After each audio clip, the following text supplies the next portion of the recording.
Hello, and welcome back to another episode of Shit You Should Know. Today I wanted to talk about working with emotional eating and not against it, because usually we find that when we're emotional eating, we get caught up in our negative thoughts, we think that it's a bad thing, we then punish ourselves and take it further down this spiral of negativity and doing more harm than good. So I really want to talk about making it normal, understanding that it is a coping mechanism and that it's not the end of the world also. So when we're working with emotional eating, it involves understanding what the underlying emotions are and how they drive the behaviour. So today I wanted to work through some compassionate and constructive ways to approach emotional eating. So first I wanted to start with acknowledgement and acceptance. So this is when we recognise the emotional eating as a common response to stress, anxiety, boredom, and other emotions. And like I said at the beginning, it is a coping mechanism and not a sign of weakness. It also helps to be kind to yourself and know that reaching for food for comfort is a normal response, and you're not alone in doing this. So many of us do this. So indulging in food doesn't mean that you then need to start with the negative self-talk or going down negative spiral or pressing the effort button and taking a path that you don't want to be going down. So to help with the process of getting over our emotional eating and to stop it from going into that spiral, we need to identify the triggers. So we can do this by writing a diary of when and why we feel the urge to eat emotionally. And we can also identify the patterns and the emotions or even the environments that lead to our emotional eating. And again, emotional eating isn't a bad thing or a weakness, but we can home in on what and where the emotion is coming from, and if there's any other methods of processing the emotion.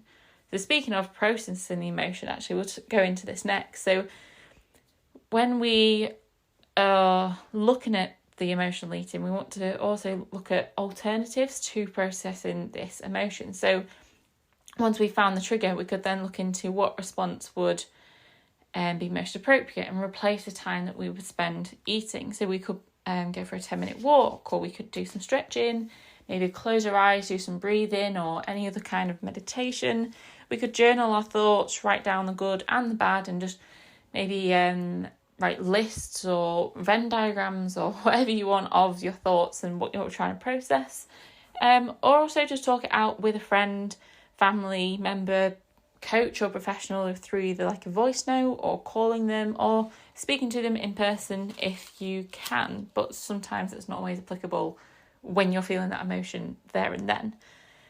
Another thing to consider is that the actual eating itself doesn't have to be a bad thing, doesn't have to be something that we don't ever do. We can actually eat for our emotions, and that is fine, because that could be our way of processing those emotions. But what we do need to make sure is that we're still prioritizing mindfulness with this emotion and with the habit of eating. So yes, if you're going through a breakup and you want some Ben and Jerry's because a walk just isn't quite going to cut it, then that is fine. But it's the mindfulness around the eating, like putting it into a bowl so that you have your portion size, and that's what you're going to have, and you don't end up eating the whole tub.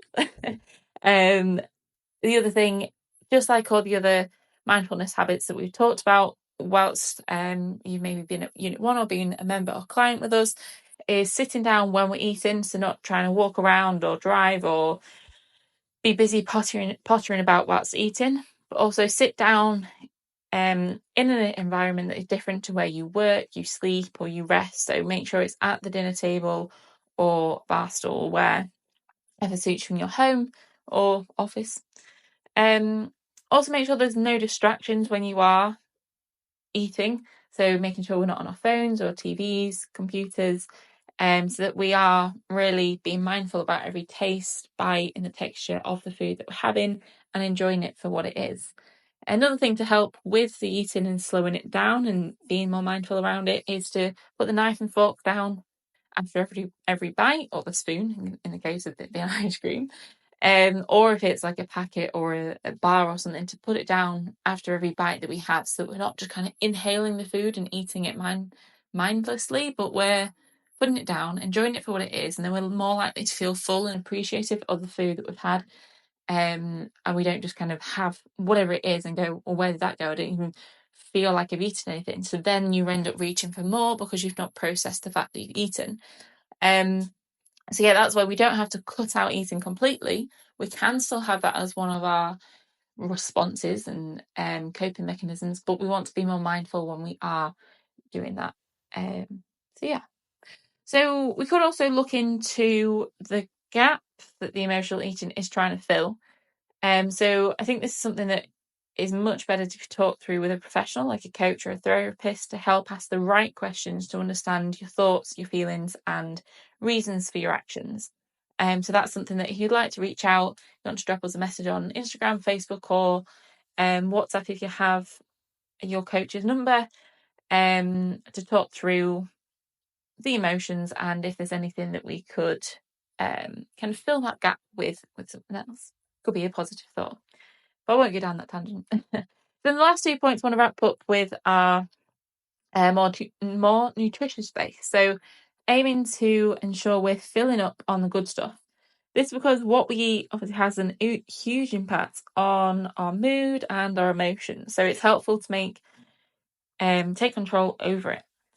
So firstly, if we want to take control of our food, we need to make sure we're having a routine and the structure with our breakfast, lunch and dinner, to making sure we've got our protein, our veggies and our carbs in there, and a balanced amount of fats, of course.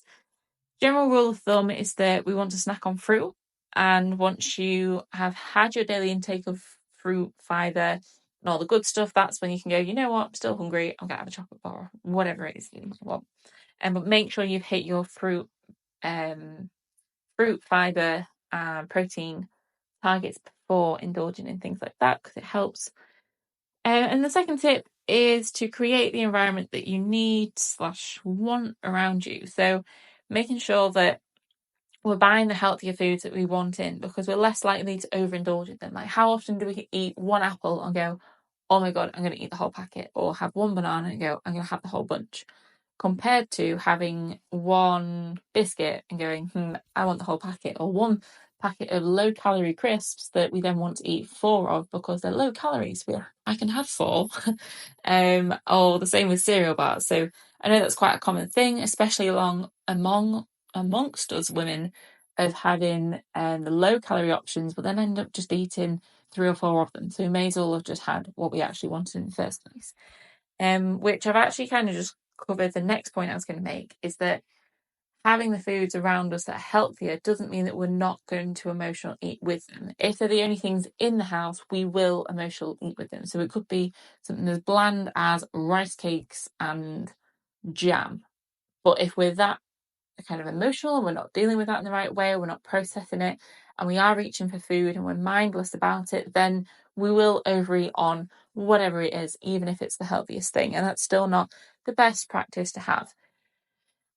So yes, to wrap up, we want to look into our emotional eating by firstly acknowledging when we're emotional eating and accepting that it is okay. But then also look into the triggers as to why we're emotional eating and what caused it. And once we then look into those feelings and those reasons why, we can then look at a healthier alternative. So whether this is meditation, going for a walk, talking to a friend, writing a journal, or actually just being more mindful when we are reaching for the food, that could help a lot. So I'll wrap up there with today's episode, and I actually want to finish on a quote that I found in one of the textbooks, which I thought was quite good. So by being compassionate, making gradual changes, you can turn emotional eating into an opportunity for growth and self-understanding. So again, emotional eating isn't a bad thing, but it's something that we can work with to learn more about ourselves and how we respond to stress, boredom, and many other emotions. So I hope that you enjoyed today's episode and it's been helpful.